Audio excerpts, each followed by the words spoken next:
Hi there, this is Jonathan Ginsberg, and today I'd like to talk to you about a situation that I'm finding more and more clients in my bankruptcy practice are facing, and that is they are extremely underwater with their mortgages.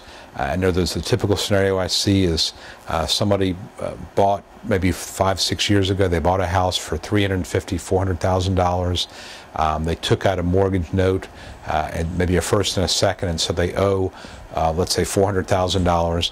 And now, after the big real estate meltdown, that house is worth $200,000, and they owe $400,000 on it. Or the house is worth $150,000, and they owe $300,000. In other words, it could be that they owe twice as much as the house is worth. And what can they do in bankruptcy?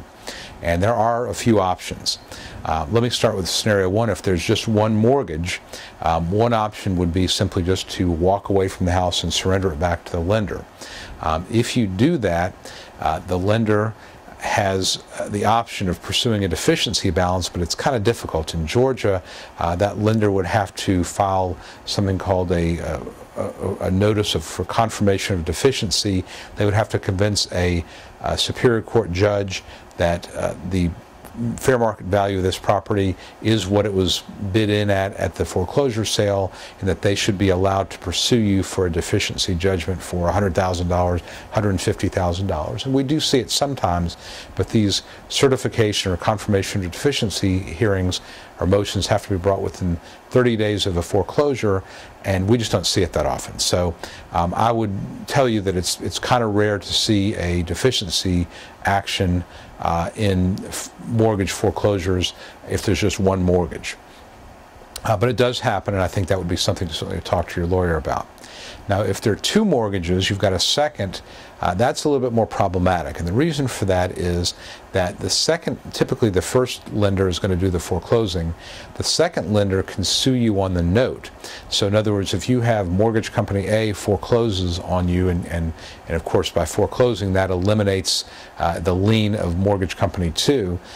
So let's say mortgage company 1 forecloses and they don't pursue a deficiency and you're kind of free and clear with them, but you have a second mortgage note of $80,000, well, that second mortgage lender can sue you on the note.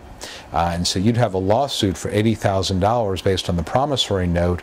If they got a judgment, that becomes a secured debt. They can use it to garnish wages, bank accounts, and so forth. So it's a lot more problematic if you have a large second loan, and in which case you could very well be facing a deficiency balance judgment.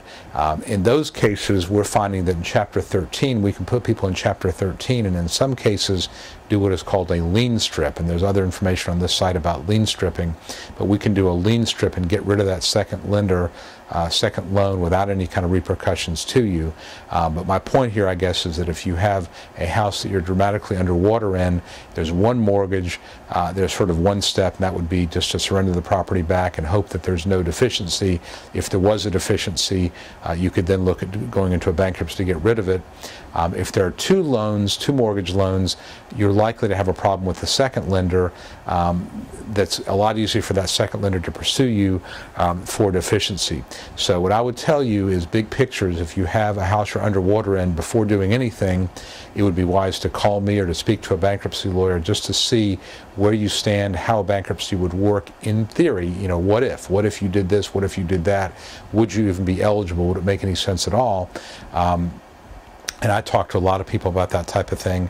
We can do the whole what-if scenario and figure out what makes the most sense for you. So that's what I think how you should approach having a house dramatically underwater.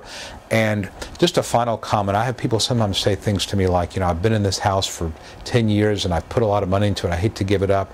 Realize if you're in a house that you are $100,000 underwater, $100,000 of negative equity, you're essentially renting. You're really not getting the benefit of any asset appreciation, because it's going to take 10, 15 years before you'd even break even, most likely, in this market. So if you can get out of this and walk away and kind of get a fresh start, it's really something to think about, because it seems to me kind of silly to essentially rent a property you'll never have equity in. You're making all this huge interest payment on, and yes, you get maybe a little bit of tax break on it, but it doesn't really make a lot of sense sense, and sometimes it makes more sense just to kind of punt, take a strategic retreat, and start over again. So again, I think that, you know, everything should be on the table, but before making any decisions about what to do, it would be wise to talk to me or talk to a bankruptcy lawyer in my office, so we can give you advice as to how to proceed. So I hope this has been helpful. For those of you who are facing an underwater mortgage situation, I'm sorry to hear you're in it, but if we can be of help at all, please give my office a call. Thanks a lot.